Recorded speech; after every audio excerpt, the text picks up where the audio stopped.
Okay, good morning, YouTube. This is Kumo 1971. I want to talk about the contract going on with Dak Prescott.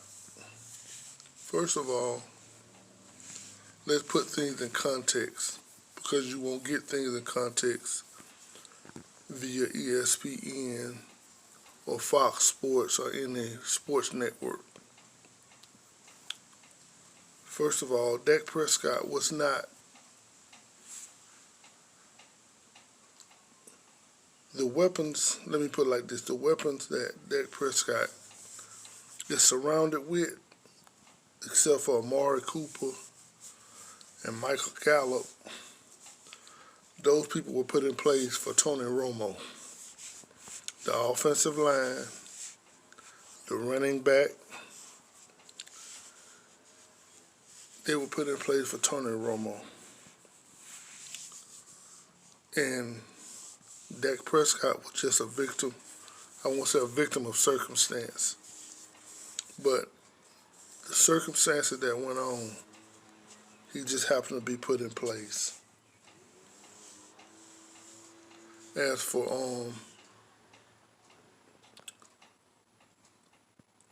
those people who were put in place, Kellen Moore got hurt. Then Tony Romo got hurt. Then Dak Prescott just happened to have to step up. I think there was somebody else who really was ahead of Dak Prescott, but they decided to go with Dak Prescott. And he turned out to be good. Now, understand that this whole process of getting a better team was supposed to surround Tony Romo. But Dak Prescott, being a young man, he ended up doing good at the Senior Bowl. Matter of fact, this is where I'm from. I'm from Mobile, Alabama, home of the Senior Bowl. So, being around certain things, I have privy to hear certain things and to kind of watch the scouts and see what they do and see what they say, hear what they say. As far as Dak Prescott, he had a higher upside after the Senior Bowl than Carson Wentz or anybody. That's why he was the Senior Bowl MVP. He proved to be better than they thought he was. But off the field, things kind of pulled him away, from picking him as high as they wanted to. Also keep in mind that it was never Dallas' intention to draft Dak Prescott. He was just somebody that happened to be there. They felt like he would fill up a roster space. I forgot the guy who was from North Dakota, South Dakota. That's who they wanted.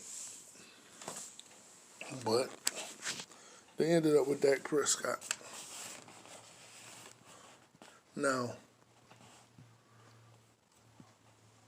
Jerry Jones doesn't want to, and Stephen Jones don't want to give Dak what he deserves. This man has bet on himself, and he's won. The only thing you can say to try to say that he shouldn't get what he deserves, which is bull crap, is two plays in 2 games. That won't fly because the majority of his work speaks for itself.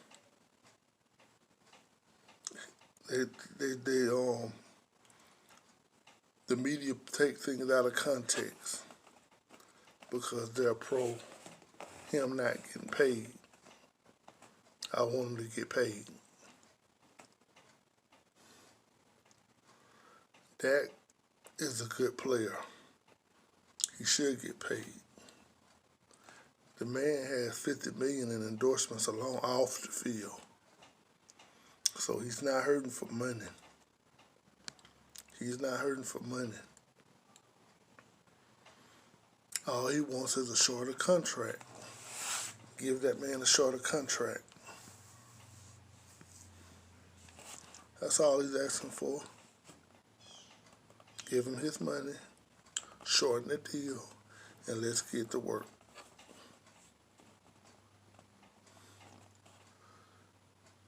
You know, people, they don't think or they don't put things in context. Like I said before, except for Amari Cooper, Michael Gallup. That's all you did. You gave him somebody to throw to. Because Dez was preoccupied with stuff. He wasn't doing as good. You know, found out he couldn't run routes. He's not a route runner. He's a run and get it wide receiver. Dak used to playing with route runners. That's the difference between drafting somebody like Dak Prescott and just picking up somebody like Tony Romo, just a pickup. You know, somebody that wasn't even on the radar. You know, the problem is we make people superstars before their time. We made Tony Romo a superstar before his time. Tony Romo was not a superstar. He was not a league starting quarterback. Tony Romo was nothing more than I say the best backup quarterback in NFL history. But a backup quarterback, period. Dak Prescott, proven leader, backup, what he say? I always do the right thing. I always say the right thing. You know, never boisterous. A good look for the organization. A good look for his teammates. He's an Optimus Prime.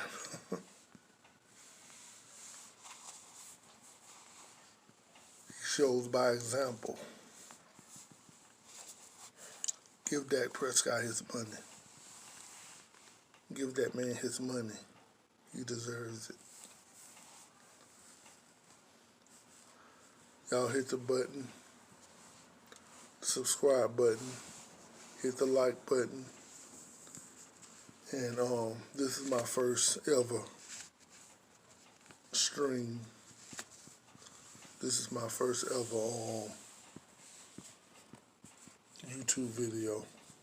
I've been contemplating on whether I was going to ever do one. So I just decided to go ahead and do one. So y'all excuse me if I'm kind of rambling right now. You know, but let's put it like this. I'm going to put it in perspective for you. Everybody keeps saying Dak needs this, Dak needed that, Dak needed this, Dak needed that. Did not Troy Aikman need it?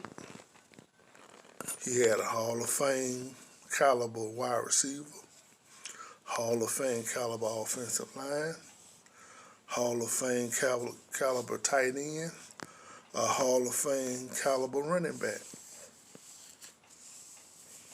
and a Hall of Fame defense. With Dak missing, he's got a defense that can't keep the opposition from offense from scoring. That's the problem. He cannot stop them from scoring. Dak don't play defense. Dak can't stop them from scoring. That's a defense's job.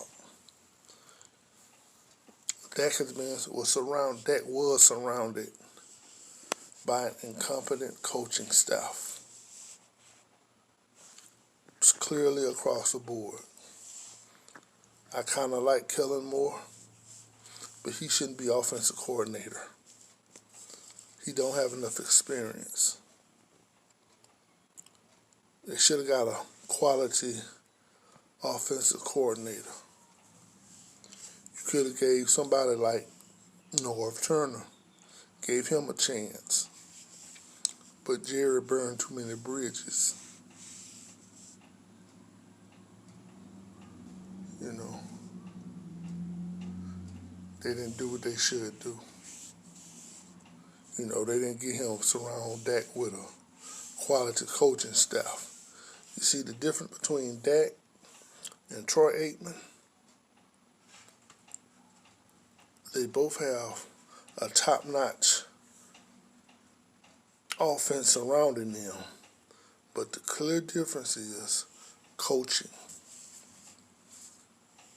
That Dallas team had a coaching staff clear across the board, a worthy coaching staff. I don't know what Mike McCarthy is going to be. My judgment is out for Mike McCarthy. He got to show and prove, as far as I'm concerned. He's got to show and prove.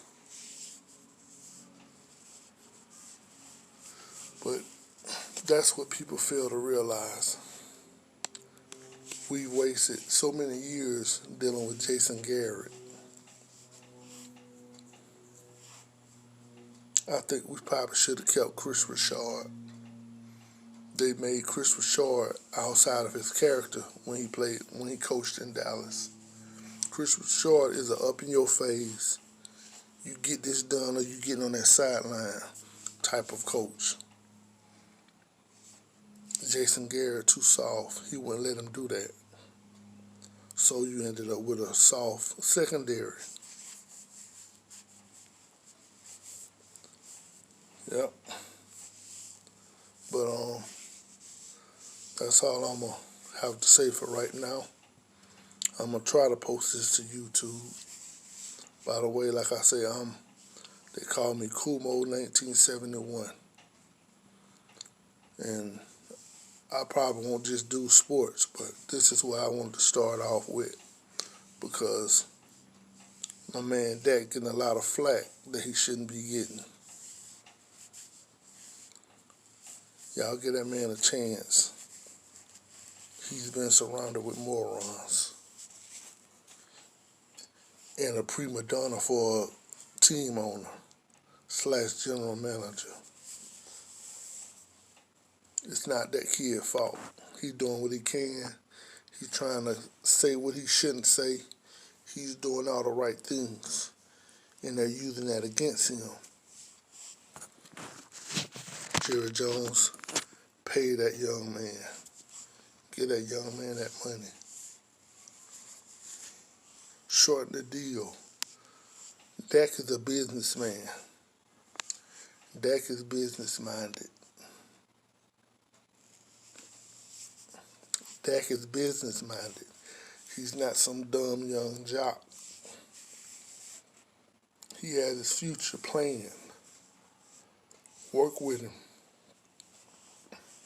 We might be looking at the next general manager of Dallas. We might be looking at a partial team owner. You never know. Dak is a smart kid. If you're not going to pay him, let him test. You should have let him test the market. That's what you should have done. But that's all I'm going to say for right now. Assalamu alaikum, rahmatullahi wa barakatuh.